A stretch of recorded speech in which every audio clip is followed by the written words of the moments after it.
Hemingway. Lessons from her legendary family. Take it away. Coming up next on the Wendy Show, Mariel Hemingway is here.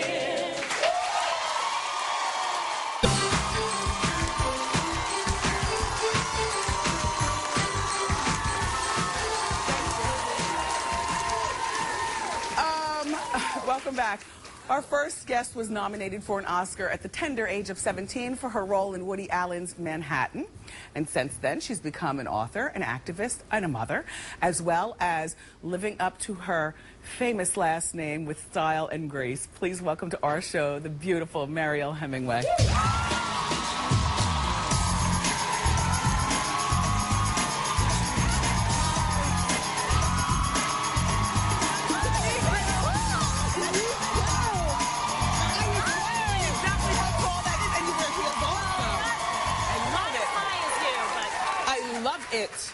It's so nice to meet you.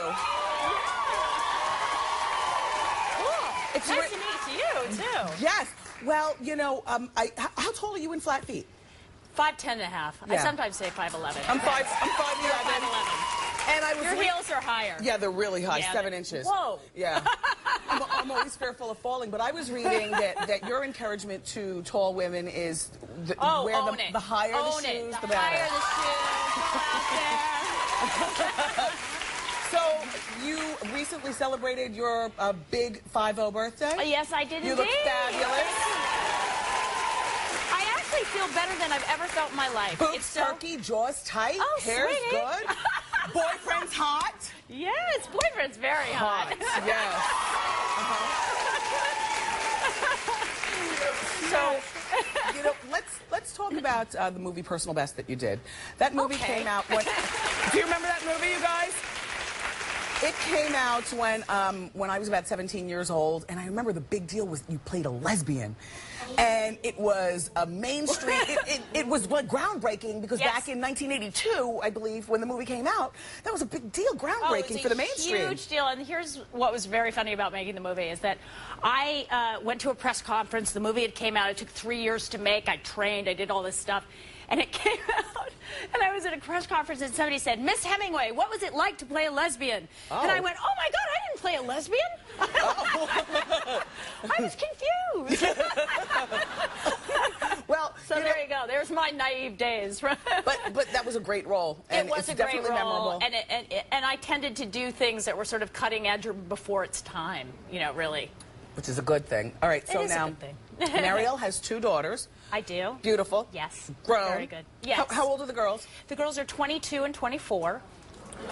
You guys have a your family is very earthy, very soap and water, you look very happy and at ease with yourself and your life. I am so happy. And so do your daughter.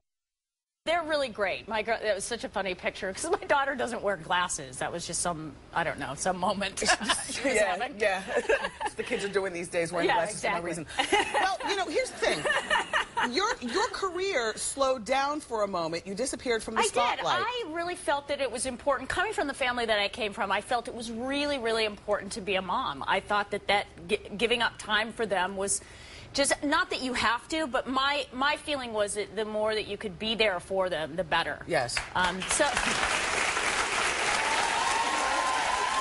great. Now, do you ever want to get married again? Sorry, I don't mean to put you on the spot. I know he's in the room. Yeah. Well, the truth is, I was married for many, many years, so I'm actually quite used to marriage. But my boyfriend, who is in the audience, he doesn't, and I have to give him a lot of credit. He doesn't believe in marriage per se. He believes that he loves me, that I love him, and that we have this great, wonderful life together. And I think that it's a perception.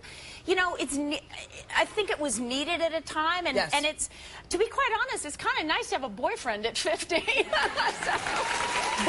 sounds hotter than husband.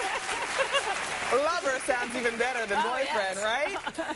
So your legendary grandfather, who the author Ernest Hemingway, you know, his books were required reading for so many of us. Was it hard to live up to the name growing up? Well, you know, it was a little bit difficult. I mean, when you were in school and you handed in an English paper, they, like, held their breath and, like, waited, like, oh, my God, what will it be like? And I was like, hey, it was difficult. And they called me a rich, you know. It was like, and I had nothing to do with... You know, I was like, wait a second, I'm just a kid. Yeah. So that part of it was difficult. But I also went to Ernest Hemingway grade school. Oh, so great. No pressure there. No pressure there. Yeah. So was Old Man at the Sea required reading for you? Yeah, it was, actually. Did you get an A? Do you recall what you got on the papers? I have no idea. I was like, Dad, check this out. Your family's one big cliff note. Yeah, exactly.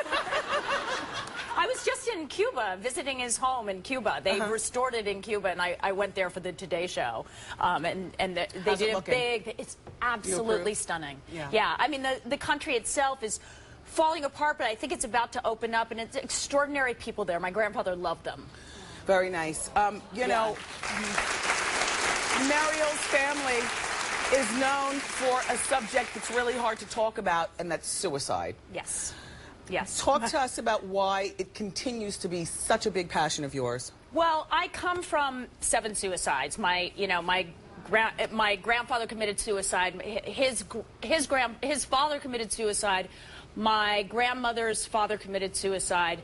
My great-uncle committed suicide. My uncle committed suicide, and my sister committed suicide. Margot, who's many of our contemporaries, she committed suicide.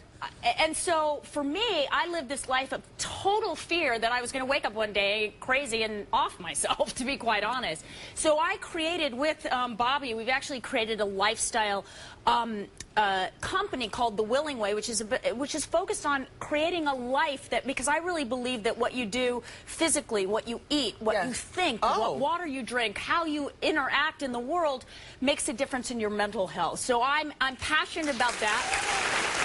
Do you believe that the depression that often leads to the suicide can be prevented through this lifestyle? Oh, absolutely. I mean, there's no question that my grandfather was, you know, he drank too much, and my sister, you know, drank too much and took, you know, had a drug problem. There's issues. I'm not saying that's the only reason, but I think that we have to think of it as a whole. I mean, I have this movie called Archie's Project out where I play a really crazy mother, and the mother of somebody who's committing suicide. And that project is something that's, you know, getting the word out, because kids have a hard time these days.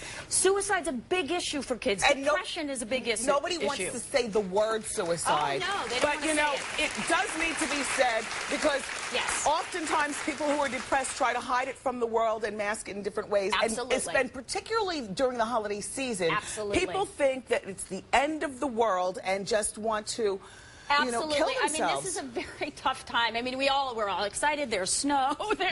You know, there's all of this great stuff, but during those heightened times, and that's what happens with people that are manic or bipolar, is they go through ups and downs, and especially during the holidays, there's this feeling of you know, not being loved or not being seen or not being understood, and all these different things. So we have a thing on the internet called You Matter Don't, hashtag You Matter Don't Quit, which is kind of linked to the movie, the Archie's Project movie. It's also linked to a big speech that I did for a psychiatric hospital that's connected with Harvard called McLean Hospital. So we just want people to know you're not alone. You know, and there are places to get help. Yeah, there are places. I appreciate you coming by and talking with us. Thank you, Mariel Hemingway, and thank you for bringing your boyfriend. And for you, if you want more information about You Matter, Don't Quit, or anything Mariel has talked about, please go to wendyshow.com.